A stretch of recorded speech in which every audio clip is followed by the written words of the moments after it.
Thank you for auditing Professor Skye's Record Review, the only first listen new music review show hosted by a French professor immediately after leaving the gym. Now, this is a show which talks very little about French music, which is weird that I'm a French professor doing a channel all about music. And I'm going to change that today. And I'm going to be talking about this album, L'École du Micro d'Argent by IAM. It is the most important French rap album. It is the best French rap album. And I would put it in the top 5 rap albums of all time, English, American, or elsewhere. It is an astoundingly good masterpiece. And I'm going to tell you why in 2 separate videos. The second video will come later next week. You see, I am an academic. I don't actually study hip-hop as my primary area of study. I study 17th century theater and philosophy, Molière, Pascal, things like that. But I have the secondary interest in hip-hop for reasons that will become clear to you. And so I'm going to be giving a talk all about the samples used in this album. And I make the argument, and I believe very strongly, that this album contains the best and most nuanced samples in the history of hip-hop.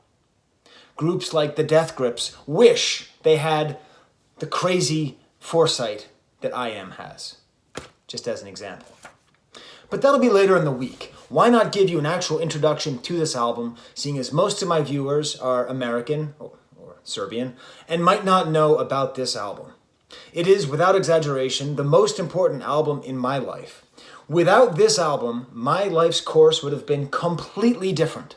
This made me change where I lived. This made me change what I study. This is the most influential thing that I've ever listened to. So let me tell you the story of how I even heard it in the first place. I was a bad French student in high school. Really bad. Really, really bad. My senior year, I answered every question with the word barbecue. Like, Skye, what are you doing this weekend? Barbecue. What's your mother's name? Barbecue. That was what I did. So when I got to college, my level of French wasn't that great, but I kept at it. I sort of thought, well, why not actually learn the language? And it was the summer of my freshman year. I'd been dating my ex-girlfriend. Well, she's my ex-girlfriend now. She was my girlfriend at the time. I'd been dating her for about 3 or 4 months, maybe 5 months. And we decided to go on a romantic trip to Quebec. Wonderful place to visit. And you have to understand something about 1997. Before the Wu-Tang Clan released their second album, Wu-Tang Forever, there was an insane drought. There was a need for a Wu-Tang album like you cannot imagine. I have never wanted an album to come out more than I wanted Wu-Tang's second album to come out. Talk to any real hip-hop heads back then, they will all tell you the same thing. It was crazy how rabid we were for that double album to come out. It's in that context that you have to understand that right outside the motel where I was staying with Shayna, there was this record store. And we just go in, and I'm looking at the hip-hop section. Now at this point, my knowledge of French was very little. My knowledge of France was very little. And I was looking through, and I see this album cover. I see this album cover. And I laugh. These French losers, they think they're Wu-Tang Clan. Look at how hard they're trying. Right? Like, oh, it's not Chinese Kung Fu, but it's Japanese samurai. And they're just copying Americans. So stupid. But it is pretty badass. So I ended up buying the cassette. Unfortunately, I lost the original cassette. And I remember driving in my Ford Windstar. And I remember driving around, listening to it, and laughing the whole time. Like, French hip-hop. This is so lame. They don't even have black people in France. Which, first of all, is racist in 5 different ways, but I'll get there in a second. These are the preconceptions, the prejudices that I had at that point, being a complete and total ignoramus. Eventually, there was a song, and that song is, I'm looking at, is the 7th track on the track, L'Empire du Côté Obscur. And this song contained a ton of Star Wars samples. Now, I am, as you probably know, a huge Star Wars fan and collector. And at the time, it was pretty rare to have Star Wars sounds in music. In fact, any reference to Star Wars in pop culture was extremely rare. in 1997. I know you can't imagine it these days. You can't imagine it. But at the time, it was true. And so I thought, all right, that's cool. All right, that's cool. I can get with that. And I liked it okay. And then over the next couple months, I listened to it a little bit more and a little bit more. Until eventually, the bass line for that one song, the Star Wars song, I realized was so good. Not just good, the best bass line I've ever heard in a hip-hop song. I'm going to play it for you later, but you have to listen to it. You have to listen to this bass line. It is so good and so well done. I did a little bit more research, I learned more, I ended up going to France, and I ended up learning so much about hip-hop. Of course, France is not all just white guys with berets and baguettes. It has a very complicated post-colonial history. Many of its former colonies are in East Africa, North Africa. Those people moved to France, many of them in the late 70s. As hip-hop arrived in France, a whole generation of first-generation immigrants rose up at the same time. Hip-hop is, if nothing else, the voice of the voiceless. And France needed hip-hop more than any other country, except for maybe America. It's for this reason that France is the number 2 country in terms of production and consumption of hip-hop music. Number 2. Okay? So get out of your Anglophone bias. And it's not just that French hip-hop is popular. It's that it's good. It's that it's in French. It's that it does what good hip-hop does, which is provide that voice. Be representation of people who are not represented. In America, we had many African-American entertainers before hip-hop came. In France, there were very few non-white entertainers. Hip-hop served a very important role. And it's for this reason that I teach a class on French rock and hip-hop music with an emphasis on hip-hop. Because in order to understand France since 1975, all you have to do is understand hip-hop. So eventually, I learned some of this, and I realized one day, I was looking through these lyrics, I must have been my sophomore year. I was looking through these lyrics, and I said, I'm going to learn French until I understand every one of these lyrics. That was the decision that led me to major in French, that led me to get ultimately my graduate and all that, and to become a French teacher.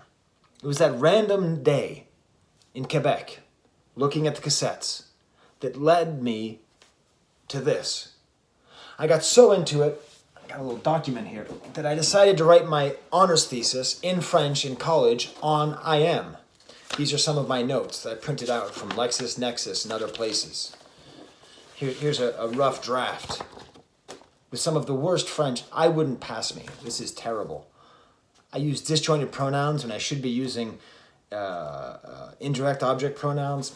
Terrible work, Monsieur Payne. But still, it was a pretty ambitious work. In 1999, there weren't a lot of people writing serious academic works on hip-hop, especially not French hip-hop. Eventually, I would get a job teaching in France, and they gave me a choice of where I wanted to work. Where did I want to work? Wherever these guys are from. The city of Marseille. I lived in Marseille for a year. I actually saw the members of IAM hanging out in their favorite couscous place. I saw one of the members riding with another one, holding onto his stomach on a little scooter. It was very cute. And eventually, I moved on. I studied 17th century theater, all that. But when I got to the place where I teach, I created this class about hip-hop. And in it, I got to actually teach about IAM. A truly great moment in my life. So what I'm going to do is I'm going to introduce you. First of all, I'm going to balayer ce petit tiroir. I'll explain that in a second. I'll show you my PowerPoint that I do when I teach about IAM. Okay? Here, I'm going to bring out this little thing here. Okay? So one of the primary things to understand about this group, and one of the things that makes hip-hop great, is you've never heard of Compton unless you've heard of hip-hop. And even though Marseille is the second oldest city in France, it's the second biggest city in France, it's the oldest city in France, it predates Paris by a couple centuries, it's not very well known throughout the world. And so because of that, IAM, coming from Marseille, is something like NWA coming out of Compton. Like they put the city on the map. It had so little representation anywhere in France. So let's go through. I was talking about a different group called NTM. Maybe I'll talk about them some other time. And I was sort of talking about the comparisons between Paris and Marseille. And the way to sort of understand Marseille is imagine if New York City was also Los Angeles, was also Washington, D.C. Let's throw in Chicago as well. How would the rest of America feel if everything was completely centralized? You'd feel as though you were on the dark side of the moon. You would feel as though you were on another planet. So to that end, IAM, the way they present themselves, as though they are aliens from a different planet, planet Mars. It's a joke on Marseille. Planet Marseille. And this serves the function that hip-hop serves, which is to be a voice for the voiceless, and more importantly, to show that I exist and I am here. So, an interesting thing is that hip-hop in Marseille came directly from the sailors, American sailors. It didn't come the way it came in Paris through like the radio and through TV. So because of that, it has almost a separate and parallel development as it does in the rest of France. So, they created their first album, and I play it for them, where they talk about coming from the planet Mars and this kind of different feeling, and it's fine. The early stuff is fine. But what makes them interesting, and what my students don't always expect, is the way the group actually looks. When you think about hip-hop and race, you think, okay, it has to all be black. Obviously, that's not true, and especially not true for a city like Marseille, which is one of the most cosmopolitan cities in the world. So you have members who have origins from Italy, like Akhenaten, one of the main rappers. Marseille is a city that's always welcomed immigrants because it's right on the Mediterranean. So for a long time, Italian immigrants would come to France and they'd stop in Marseille. Or Algerian immigrants like Freeman, back there. Or from West Africa. Did I say East Africa earlier? That was a pretty dumb mistake. Doesn't matter. I'm not going to edit it. So, and of course, just French people. French people who have lived in the country for centuries.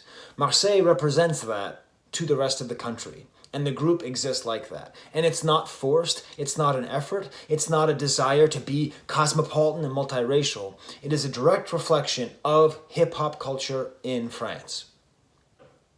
And I say hip-hop culture, France actually has stayed more true to hip-hop culture than America has. You look at this group, and actually, this guy right here, all he does is dance. And same with him, although he eventually learned how to become a great rapper. They were dancers because that's what hip-hop was. DJing, MCing, graffiti, they all do graffiti, and dancing. And they stayed true to all of that, and all the members are an integral member of the group. So that's the sort of larger context for IAM, 15 minutes in here. Now let me actually talk about this group and why they're interesting. Because you see, back then, I really thought, this is the soccer team. I have my whole class sing a soccer chant. I'm not going to make you do it. It's pretty fun though. So this is a band that had like this #1 hit that was almost going to make them a one-hit wonder, Je danse le mia. And so when they made this album, they had to make something great to escape that fate. And they made this absolute masterpiece. Now what's interesting is when I listened to this, I was thinking, oh my God, this has to be the new Wu-Tang. And certainly there's a lot of similarities, right? The development that Wu-Tang brought in, a large group of rappers, forgotten part of the country, gritty musical style, impressive lyrics, cult and pop culture references all over the place, kung fu, martial arts. Ultimately, it's exactly what IAM was doing too. But the thing is, IAM was doing this since 1991. It's not proper to think, okay, they are just imitating the Wu-Tang Clan. They are actually simultaneous to Wu-Tang Clan. They are to Marseille what the Wu-Tang Clan was to Staten Island. They were already doing samples from cult movies. They were already talking about martial arts. They have, as I will discuss in my next video on IAM, an amazing history with using samples from non-Western sources. So it's not quite fair to say, ha ha ha, look at them. But at the same time, very clearly, they're highly inspired by the Wu-Tang Clan as well. In this song, the most famous song from the album, Petit Frère, they take a direct sample from Cream, Life as a Shorty Shouldn't Be So Rough.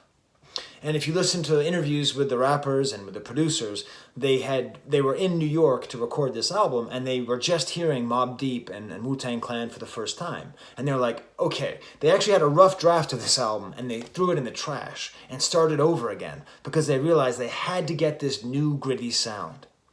So it's this fascinating mixture of wanting to imitate the Wu-Tang Clan while also being very conscious of the fact that they were there before. There's a song on here which translates to, when you showed up, we were coming back. And it's talking all about these themes, that they really were ahead of the curve in a lot of different ways. So, let me talk to you more about what makes this group great. First of all, the samples are unbelievable. I'll talk about that on the next video. Truly astounding. The more you study them, the more you admire them. Also, they have a really great flow. So for the most part, it's just two rappers, Akhenaten and Shrieken. And they have like this great back and forth style, where one of them, Akhenaten's a little bit more laid back. His pseudonym is also Chill, so he's just very chill. And then Shrieken's a little bit more like into like martial arts, and a little bit more aggressive.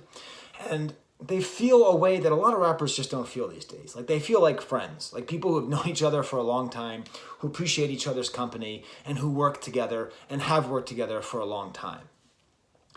There's a lot of great songs that kind of alternate in between them. And even if you don't speak French, I think you can appreciate the strength of their flow and also the clarity of their words. If you do speak French, they rap a little bit slower than most rappers and with less slang. It could be because they're from Marseille and they have these kind of funny accents that make them rap slower. I don't know. But it's really excellent. And also, I would say that the bass work on this album is just astounding. Just in terms of hip-hop, not just samples, but bass as well. And it leads into some great hooks. So I think what I want to do is just give you a little tour through this album. So the first track is called École du micro d'argent, the title track. I'm going to be talking about that extensively in Volume 2 of this introduction to IAM's École. All right, so here's the deal. I'm going to be defying the copyright goblins. And I'm going to be playing you a little bit from every song on the album, except for one. And I'm going to just be driving around and playing it, because this is the way I like to listen to this album. You know, it's a headbanger, head nodder. So if the copyright goblins come and get me, I'm going to come in and excise all of this, and you'll never see it. But if they don't, you'll get a chance to understand why this album is so damn good. I think maybe that sounds a little bit intense.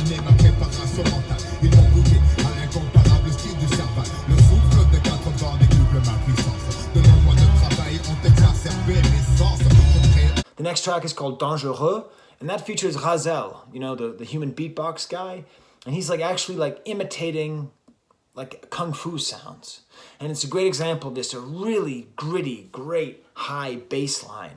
Doo, doo, doo, doo. And it's all about, the first song is all about basically meditating and having peace in your heart in order to be a great rapper. The second song is about the way that rap was perceived as being dangerous, despite the fact that French rappers, even the tough rappers, even the hardcore rappers, their primary message was don't do crime, don't be a criminal, don't sell drugs, maybe do drugs, you know, smoke weed, well, smoke hashish, but don't be a criminal, like be good, peace, love, and having fun. That was very much what they were about. And so it's kind of ironic, or not ironic, it's tragic, the way that the right wing was able to demonize hip-hop when it was actually doing things that were legitimately helping the population that it was representing. Dangerous, dangerous, and dangerous, dangerous, dangerous, dangerous, and dangerous, dangerous, dangerous, dangerous, and dangerous, dangerous, dangerous, dangerous.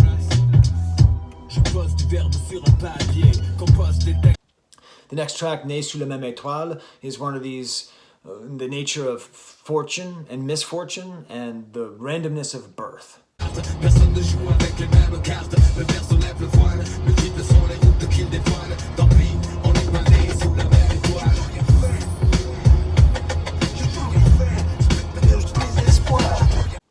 Then comes La Saga. And this is one of the more controversial songs. La Saga is a track that features Timbo King and Dreddy Kruger. If you know who those two people are, congratulations. You are the biggest Wu-Tang nerd in existence. They couldn't get an actual member from the Wu-Tang Clan. Any of the 8 members. Not even You God or Inspector Deck were willing to show up. So they got affiliates from the Wu-Tang. And in the song they say, you know, Wu-Tang Clan, I am, Sons of Man.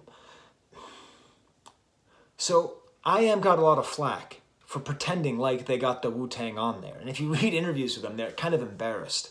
And I'm embarrassed to say that the #1 French journal in the world is called French Forum. And there's an article about I Am and about this album in which it says that the album features the Wu-Tang Clan. Do you know how upset that makes me as an academic? It's wrong. And no one knows. Nobody cares because people still aren't taking hip-hop seriously enough. Anyway, it's still a great song, and it's a nice break, especially if you're listening to this album in English, because, oh my God, a little bit of English here. They're strong. I've never heard them rap before, but they're strong, good Wu-Tang style lyrics. Okay, so like a couple of these were taken away by the copyright goblins, so I'll just cut those out.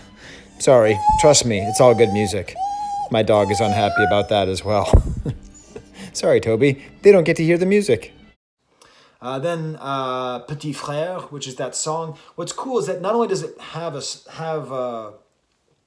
the Wu-Tang sample, but also features this really bizarre French jazz 70s sample. And it's kind of a holdover from this moment in hip-hop in France where they really went as far out as anybody with using jazz in hip-hop. Then comes the track Elle donne son corps. Anyway, she gives her body before her name. This is a fun kind of like back and forth of the two rappers telling a story about getting robbed by women after they were seduced. And it's funny because there's a whole point where they just say like, you should respect women, but be careful if they don't give you their name. It's kind of funny. Kind of sweet, honestly.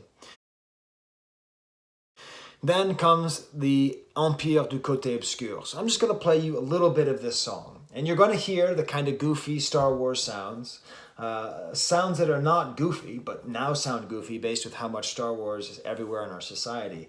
And if you can, try to make out the bass. Try to make out the bass. It's a super long bass line that goes over like many, many bars and shows a complexity that most hip-hop just doesn't dare to achieve. Les petits Ewoks comme le vent balaye les feuilles mortes. Les indécis sont avertis qu'ils se méfient de la seule étoile qui se fond dans la nuit. Le bastion du bas-fond du pays en action. L'énergie dégagée génère une telle attraction que vers lui se tournent enfin tous les regards pour s'apercevoir que l'espoir émerge du noir. Une partie de tout homme, la force manipule de rien. Il suffit pour que l'être bascule, que les yeux de l'aveugle s'ouvrent, qu'il contemple Mars de l'obscur côté. Le temple n'est pas peur, ouvre-moi ton cœur, viens vers l'empereur, sentir la chaleur de l'obscurité pour toi. And the whole song is based on this kind of metaphor of the dark side, and that they represent the dark side, and the dark side is actually good, because that's the part that's forgotten. That's the part that France doesn't want you to see. They don't want you to see a multiracial France. They don't want you to see Marseille. It's the dark side, and it's therefore the good side. I mentioned I would talk about, there's actually a lyric about sweeping aside the little Ewoks.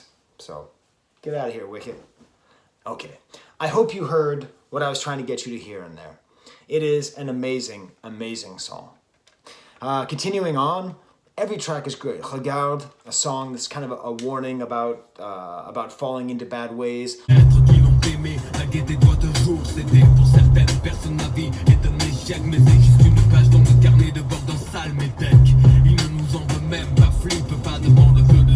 L'Enfer has this amazing beat. Like this album is an album you can put in your car and pump up and listen and nod your head and just doesn't forget the lyrics. Just forget it. Just either learn French. That's a better answer. Or just forget it and just listen to like how sweet this beat is. I'm actually going to risk it. The copyright goblins hate it when I play two songs. But just listen to how good this beat is on L'Enfer.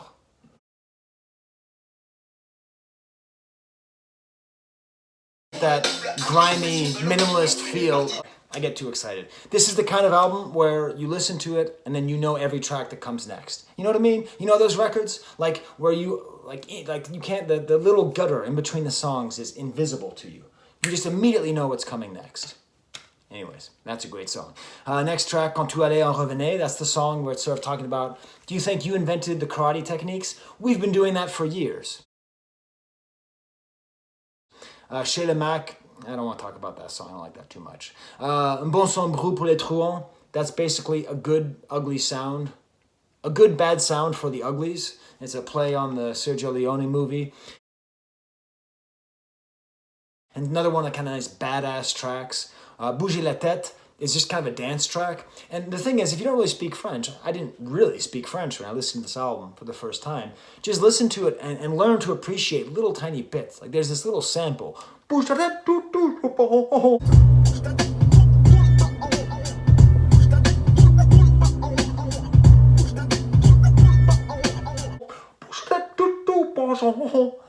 just gets stuck in your head. And even my friends, you know, who remember me from that time, sometimes they'll just talk to me and be like, excellent, excellent production. This thing is just so well produced. I don't think there's a better produced hip-hop album.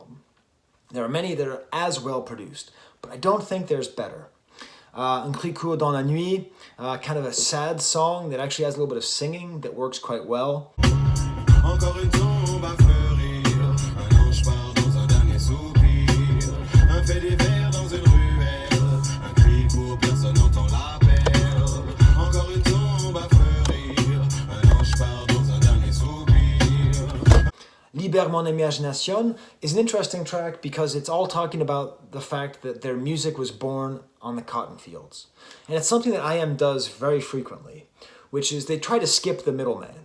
So, like, they talk about France, they talk about Marseille as not really being a part of France, that it was founded by the Phoenicians and not by the Romans, like Paris was. So, in a way, like, they are connected to a different culture. They're connected to Egypt, not to Rome. They sort of go around the middleman of Paris. For a completely centralized system, they go around it. With this song, where they talk about, you know, I remember being in cotton fields, they're basically saying that their music was born by slaves, and they're making that music now. And by saying that, you can sort of skip over popular culture and hip-hop in America, because that's not the primary point. The primary point of connection is the slave who was thrown into the Île Gorée in Senegal, in West Africa, and taken across the seas. That's the origin of the music, not Grandmaster Flash, you know, not Africa Bambaataa even. Who's the most important rapper in France. I'll tell you that story some other day. It's actually the slaves. That's where the rhythm comes from. That's where the tempo comes from. Le tempo est mon imagination me rappelle que ma musique est née dans un champ de cours. Le tempo libère mon imagination me rappelle que ma musique est née dans un champ de cours. Le tempo est mon imagination me rappelle que ma musique est née dans un champ de cours. The song ends with Demain c'est loin. Tomorrow It's Far Away. Just a beautifully rapped song that's like 8 minutes long. But great. Just excellent flow. The best flows on the entire album. So there you go. That is my story with IAM. This is absolutely essential listening if you love hip-hop. Even if you don't, I think you can learn to appreciate it as a cultural artifact and also as a masterful piece of production and art. Okay. Well, now I have to go work on my talk because I'm going to be giving a talk at the Northeast Modern Language Association in Boston. It's going to be 15 minutes and I have to have it tight. You know, I can't be like this. I can't be throwing Ewoks all over the place. So, anyways, until next time, for the entire city of Marseille, voilà la caméra.